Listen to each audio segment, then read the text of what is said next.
একের পর এক গণদাবি আর কর্মসূচির সামনে দেয়াল হয়ে দাঁড়াতে পারে সরকারের কোনো পেশোয়া বাহিনী।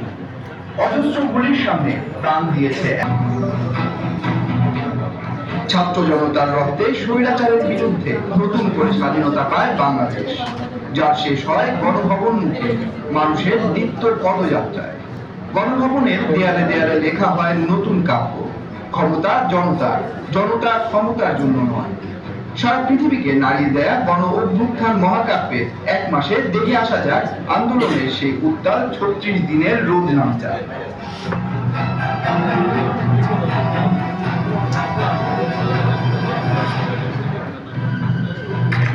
৫ জুন ২০২৪, ৩ অক্টোবর ২০১৮ সালে মন্ত্রিসভার প্রজ্ঞাপনে ঘোষিত স্বায়ত্তশাসিত ও আধা স্বায়ত্ত দেশের বিভিন্ন স্থানে ছড়িয়ে পড়ে বিক্ষোভ। বাংলার রকেটের পর শিক্ষার্থীদের বিক্ষোভ কর্মসূচিতে স্থবির হয়ে যায় ঢাকা। এদিন শিক্ষার্থীদের অবরোধে বন্ধ হয় ৬টি ব্যস্ত সড়ক।